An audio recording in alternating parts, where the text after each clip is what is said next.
Bienvenue. Bonsoir, je vais te raconter l'histoire léger comme une plume. Brise était née au pays des vents, dans une vallée joyeuse où coulait une rivière, où se dressaient des arbres majestueux et un village avec des maisons de toutes les couleurs. Pourtant, Brise n'était pas très heureuse, car contrairement aux autres vents, quand elle se promenait dans la forêt, les branches des arbres ne bougeaient pas. Quand elle gambadait dans la prairie, les fleurs restaient bien droites et se moquaient d'elle en la traitant de bébé vent. Brise admirait les grands vents. Lorsqu'il courait sur la rivière, l'eau tourbillonnait. Lorsqu'il éternuait dans les rues du village, les chapeaux s'envolaient et les fenêtres claquaient. La nuit, elle rêvait d'être comme eux. Elle voulait faire courber la cime des arbres au printemps, plier les roseaux des marais en été et virevolter les feuilles en automne.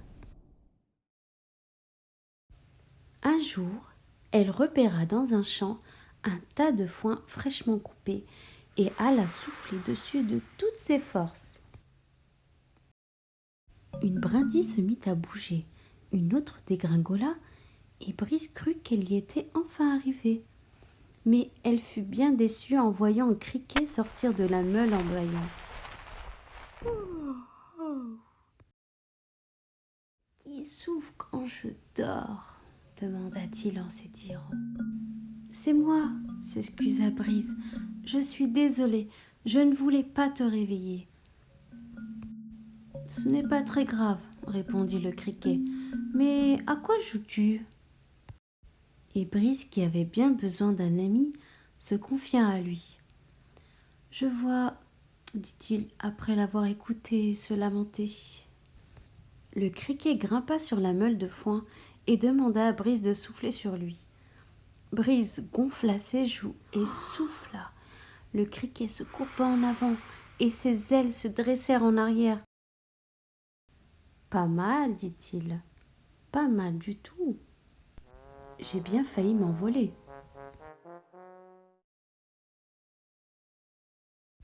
Tu as bougé tes ailes juste pour me faire plaisir, » protesta Brise. « Tu veux aller trop vite, » lui expliqua le criquet. « Et c'est ce qui te décourage. Tu dois être patiente et apprendre à grandir. Quand j'étais un petit criquet, j'arrivais à peine à sauter de quelques centimètres. Maintenant, je fais des bonds qui m'emmènent très loin. D'un saut, je peux aller jusqu'à la grange que tu vois là-bas. » Le criquet emmena Brise près d'un monticule de sable. « Allez, essaye encore !» Brise gonfla une nouvelle fois ses joues, mais le sable ne bougea pas. « Je vois, » dit le criquet, « il nous faut quelque chose de plus léger pour commencer. »« Allons là-bas, » proposa-t-il en repérant un tas de feuilles mouillées sur la berge de la rivière. Brise souffla sur le tas, mais les feuilles ne bougèrent pas. « C'est encore trop lourd, » dit le criquet. « On ne se décourage pas, on va y arriver. Cherchons quelque chose de beaucoup plus léger, quelque chose de léger comme... Comme quoi ?» demanda Brise.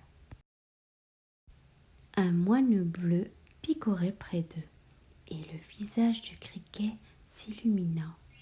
« Comme ça !» s'exclama-t-il en tirant une plume sur une aile du moineau. « Ouille !» protesta l'oiseau. « Désolé, c'est pour une bonne cause !» s'excusa le criquet.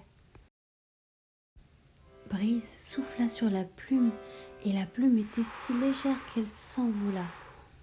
Dès qu'elle retombait, Brise soufflait à nouveau, et la plume remontait de plus en plus haut.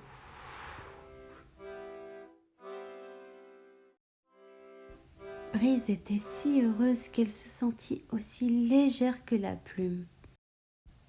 Elle grimpa dans le ciel avec elle et continuait de souffler de plus en plus fort, si fort que les feuilles des arbres commencèrent à bouger. Bravo, tu y es arrivé, s'exclama le criquet. Grâce à la plume si légère, Brise comprit qu'un jour, elle aussi deviendrait un grand vent, capable de soulever tout ce qu'elle voudrait, même les chapeaux des villageois, car c'est de loin ce qu'elle trouvait de plus rigolo.